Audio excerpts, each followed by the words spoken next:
Ya, Ustaz, saya mau bertanya. Misalnya seseorang ada gangguan jin, setan lah katanya.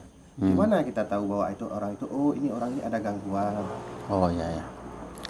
Ya, begini ya Ki. Jadi di dalam kita melihat seseorang itu ada gangguan jin atau tidak, kita ini beda seperti dukun. Kalau dukun kan bisa terawang atau apalah, lihat di air gitu kan. Kalau ruqyah yang syar'i itu ataupun ruqyah yang Islam lah, cara Islam ya, itu dia persis seperti dokter. Jadi kita ada diagnosanya. Ada 3 tahap untuk mengetahui seseorang itu ada gangguan jin atau tidak. Yang pertama diagnosa. Apa yang kita diagnosakan? Yang pertama dari mimpinya. Kalau dia mimpinya sering mimpi jelek-jelek, mimpi mau dibunuh lah segala macam lah, pokoknya yang jelek-jelek, yang buruk. Nah, itu tanda-tandanya seseorang tersebut ada gangguan jin. Atau mimpinya berhubungan dengan kematian. Dia melihat kuburan, dia seorang mati, seolah-olah dia masuk kubur, seolah-olah dia berada di pemakaman, sehubungan yang kuburan tadi itu. Atau misalnya dia mimpi jatuh di tempat yang tinggi, atau dia mimpi digulung ombak misalnya. Nah, atau dia mimpi bertemu hantu di dalam mimpinya. Dan mimpi itu berulang-ulang. Nah, gitu ya. Berulang, bukan hanya satu malam saja. Berulang-ulang sampai dia ketakutan. Atau dia mimpi dikejar binatang, digigit harimau, dikejar harimau, ataupun dipatuk ular, dililit ular. Nah, itu salah satu ciri-ciri gangguan jin. Nah, jika ada saja 5 hal ini pada seseorang, ketika ada mimpi seperti ini, berarti ini 25% itu apa namanya? Oh ya, bukan hanya itu saja ya. Dari mimpinya, kemudian dari perubahan sikapnya. Nah, jadi seseorang ada gangguan jin atau gangguan sihir, dia biasanya ada perubahan sikap. Maksudnya bagaimana? Maksudnya seseorang misalnya perubahan sikapnya, tadinya misalnya anaknya tuh soleh, tiba-tiba rewel, tiba-tiba membantah orang tua.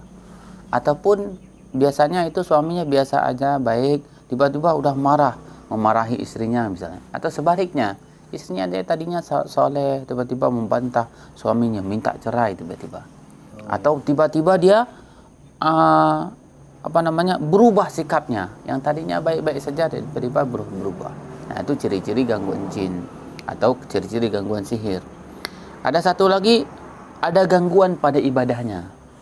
Misalnya ketika dia mau ibadah, berdebar jantungnya. Setiap sudah mau salat asar, berdebar jantungnya.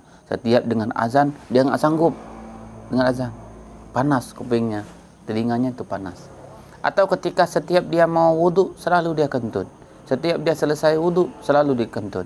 Setiap dia salat, selalu dia terbayang misalnya lambang-lambang dajjal dan semacamnya.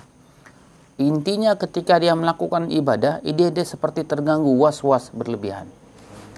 Nah, jadi jika ada hal-hal ini nih terjadi pada seseorang, berarti 25% kemungkinan dia ada gangguan jin.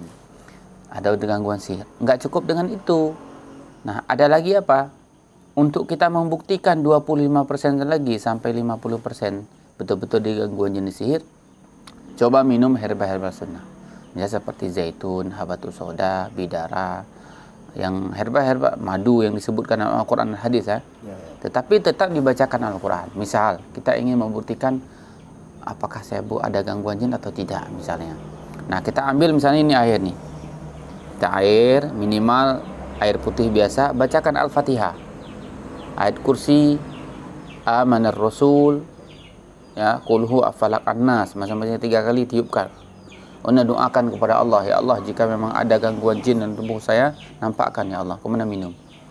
Nah, ataupun air zam-zam, ataupun bacakan pada minyak zaitun, minyak habatus sauda atau minyak kasturi, usap di tempat yang kita merasa nggak nyaman. Nah, biasanya itu akan terjadi mual, pusing, berdebar jantung, bahkan muntah, bahkan kedutan, ada seperti yang bergerak-gerak. Nah, itu tandanya itu betul-betul kita gangguan jin. Nah, kalau itu terjadi, nah itu berarti sudah 50% tuh ciri-cirinya. Berarti saya dulu salah paham. Saya pikir dulu pernah saya dengar di mimpi itu bunga tidur. Oh ya.